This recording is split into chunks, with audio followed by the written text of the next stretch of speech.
अब संजय रॉय का केस लड़ने को कोई वकील तैयार नहीं है, लेकिन एक वकील सामने आई है जो संजय रॉय का केस लड़ेंगी। वकीलों ने प्रदर्शन किया, कहा हम नहीं लड़ेंगे इसका केस, इसने ऐसी हरकत की है, कोई वकील केस नहीं लड़ेगा। डॉक्टर से रेप को लेकर वकीलों में आक्रोश है, कोई वकील आरोपी संजय का केस लड़ने को तैयार नहीं। तब सियालदा कोर्ट ने कविता सरकार को केस दिया है। जब कोई वकील नहीं मिलता तो कोर्ट खुद सरकारी वकील देते हैं। 52 साल की कविता 25 साल से वकालत कर रही हैं। हुगली से पढ़ी कविता बंगाल में कई केस लड़ चुकी हैं, लेकिन संजय के केस को सबसे मुश्किल चुनौती मानती हैं जो संजय रॉय का केस लड़ेंगी। कविता खुद पीड़ित डॉक्टर के लिए इंसाफ चाहती हैं, लेकिन कहती हैं कि न्याय कोर्ट की सुनवाई के बाद हो। देश में हर किसी को निष्पक्ष सुनवाई का हक है, फिर वो चाहे किसी भी मामले का आरोपी क्यों ना हो। कविता का कहना है, मेरा काम उन आरोपियों का पक्ष रखना है जिनको क्रिमिनल केस में वकील नहीं मिलते। मैं फांसी या सजाए मौत का समर्थन नहीं करती हूं। मेरी नजर में आजीवन कारावास सबसे बड़ा दंड है। कानून के मुताबिक कोई व्यक्ति दोषी साबित होने तक निर्दोष है, इसलिए पहली कोशिश संजय को जमानत दिलाने की होगी। हालांकि रेपिस्ट का केस लड़ने को लेकर उन्हें चिंता भी है। उन्होंने अपने माता पिता तक को इसके बारे में नहीं बताया है और अपील की है कि उनकी फोटो, तस्वीर, वीडियो न दिखाया जाए, उनकी सुरक्षा को भी खतरा हो सकता है। अब आपको सुनवाता हूं, सुनिए। डॉक्टर के मां बाप कह रहे हैं कि इस पूरे मामले में अकेले संजय रॉय नहीं, इसमें बहुत से लोग शामिल हैं, कई लोग मिले हुए हैं। संजय राय कौन है? कभी इसका नाम आपने पहले कभी सुना?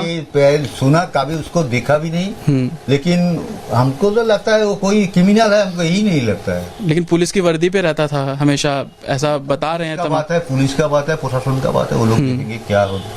आपको लगता है देखना ही पड़ेगा, इतना आदमी इसका पीछे है, उसको ये सब देखना पड़ेगा। आपको लगता है कि संजय राय अकेला ही है या कुछ और लोग भी हैं? ये तो क्या बोला और ये तो नहीं हो सकता ना, ये काम जो किया है, ये जो गलत एक आदमी तो नहीं हो सकता। आपने सुन लिया उनके पिता क्या कह रहे हैं। अब मैं आपको बताऊं, लेकिन पिता कह रहे हैं कि कई लोग शामिल थे, अकेले संजय रॉय नहीं। इसलिए संदीप घोष से आज 8वीं बार पूछताछ की है सीबीआई ने। 80 घंटे से ज्यादा पूछताछ हो चुकी है संदीप घोष से। आज भी संदीप घोष सीबीआई ऑफिस पहुंचे, सीजीओ में जहां सीबीआई ऑफिस है वहां उनसे पूछताछ हुई है। लेकिन संदीप घोष और संजय रॉय दोनों का पॉलीग्राफ टेस्ट होने जा रहा है। दोनों बहुत सी बातें छिपा रहे हैं, दोनों का पॉलीग्राफ टेस्ट होगा। इस तरह से देख रहे हैं अगल बगल।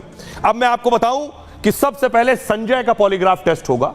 तो संजय से क्या सवाल किए जाएंगे? संजय से पूछा जाएगा, क्या पीड़िता डॉक्टर को यह पहले से जानता था? इसे कैसे पता कि डॉक्टर सेमिनार हॉल में है? क्या सेमिनार हॉल में उस वक्त कोई और भी मौजूद था इसके साथ? डॉक्टर से रेप के वक्त तुम्हारे साथ और कौन कौन था? संजय से यह सवाल पूछा जाएगा। यही बात पीड़िता के पिता कह रहे हैं। डॉक्टर की हत्या क्यों की? सेमिनार हॉल से निकलने के बाद तुमने क्या किया? प्रिंसिपल संदीप घोष से कैसे जान पहचान थी?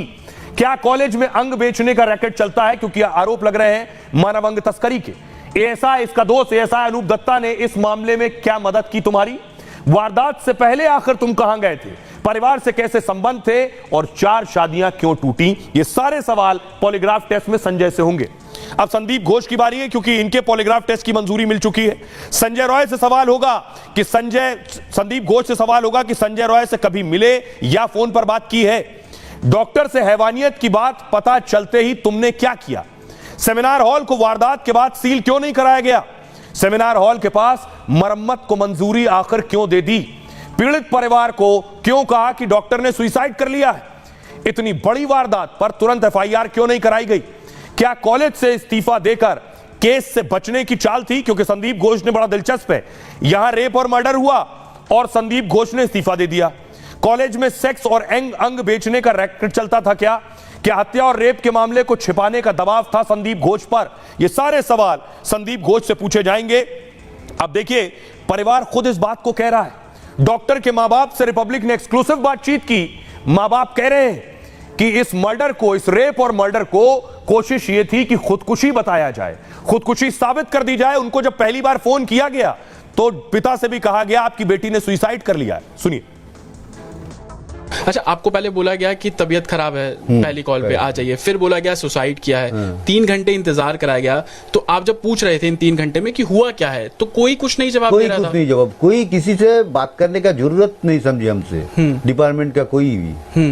चेस्ट मेडिसिन डिपार्टमेंट का कोई भी लड़का लड़की जूनियर डॉक्टर और जो डिपार्टमेंट का आदमी है कोई ने हमसे बात नहीं किया। एक लड़की ने कॉल किया, उसके बाद हम फिर कॉल किया।